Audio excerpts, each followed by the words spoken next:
કોળી હાય કોળી સમાજને ન્યાય આપો, ન્યાય આપો, ન્યાય આપો. રાજુ બાવો ઢોંગી છે, ઢોંગી છે, ઢોંગી છે. આપના તમે જે વેદા કાઢી અમે બહુ સારી રીતે અમે જાણીએ છીએ અને સાધુના તો અમે હંમેશા સેવક હોઈએ એ પણ અમે માનીએ છીએ. અને જે આશ્રમો આવતા હોય, જ્યાં જ્યાં કથાઓ હોય ત્યાં વાસણ ધોવાનું તો કોઈ કામ કરતું હોય ને તો કોળી ઠાકોર સમાજના લોકો હોય છે.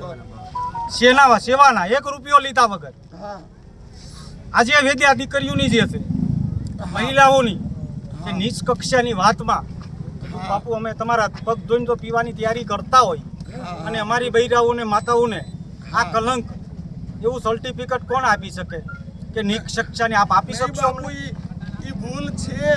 કોળી ઠાકોર બોલાઈ ગયું છે ને એની પાછળની જેટલી કથા એ આપણા સમાજને લાગે એવું સ્પષ્ટ ભૂલ દેખાય છે. પણ સમા માગવા સિવાય મારી પાસે શું રહે? અમે હંમેશા સમુદ્ર જેવા હોય. કોળી ઠાકોર હંમેશા દેવા વાળો સમાજ. મારી અત્યાર સુધીમાં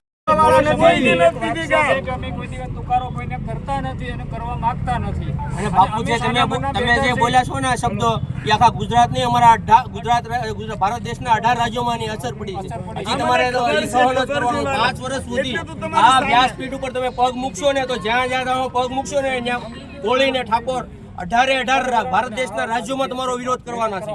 અને અમારી માંગણી છે, કાલે અમારી એક રૂબરૂ માંગણી છે આપણે સમાજના આગેવાનો વિશે અમારી એસપી સાહેબને એક નિવેદન વિનંતી છે.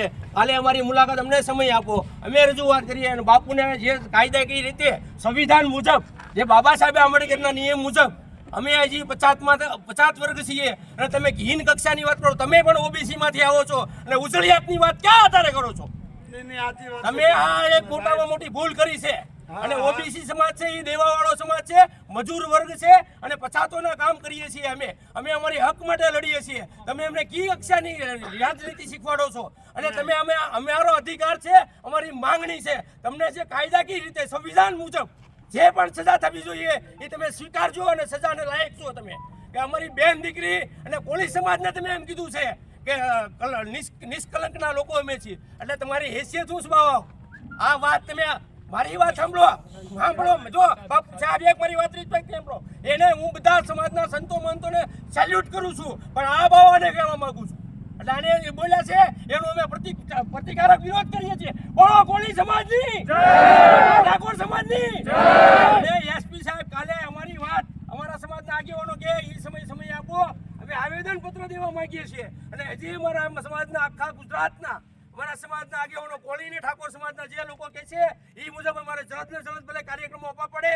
પણ બાપુ તમે આ એક મોટામાં મોટી ભૂલ કરી છે. કોળી સમાજને આ તમે ક્યાં માર્ગે દોરો છો? હજી અમે 50 છીએ. અમારા સમાજના ઝૂંપડામાં લઈ લોકોની મદદ માટે અમારા વલ્લભભાઈ જીંદવાડીએ જે વાત કરી, અમે વાસણ ધોઈને સમાજની સેવા કરીએ. સપ્તાહની અંદર તમે જાશો આ કોળી સમાજ એવો છે, આ ભક્તિરામ બાપુને પૂછો. ભક્તિરામ બાપુ છે એ શરણોને સેલ્યુટ કરીએ છીએ અમે એને. પણ તમે કેવું એવું નિવેદન આપ્યું અને તમારે અડધી કથા મેકવી પડી. તમારા દુર્ભાગ્ય કહેવાય. તમે 445 કથા વાંચીને એનું તમારું આ એક 0 થઈ ગયું. તમે આવી કથાઓ નહીં વાંચો અને તમે 5 વર્ષ માટે તમે કઈ કથામાં દેખાતા નહીં. તમારે આ બોલવું પડશે કેમેરાની સામે. હું નહીં કરું. અમારી ઉગ્ર ને ઉગ્ર માંગ છે કોળી ને ઠાકોર સમાજની. બોલો કોળી સમાજની જય. જે કહેશે ફકીરામ બાપુ સાક્ષી છે આમાં. સાહેબ અમારી રજૂઆત છે બાપુ. હંમેશા સાધુને કોળી અને ઠાકોરો સિવાય કોઈ મદદ નથી કરતું. ક્યારે પણ એક ટુકડો હોય તો એમાં અડધો ટુકડો તમે આવ્યો હોય તો અમે તૈયારીમાં હોય. અને એ દીકરી અથવા અમારી માં હોય કે અમારી દીકરી તમે આવ્યા હોય બપોરે રોટલા હાચે કરીને એની નીંદ કક્ષાની કીધી એનું દુઃખ તો અમને હૃદય. અમારી બેન દીકરી તમારી બેન દીકરીને એવું કીધું હોય તો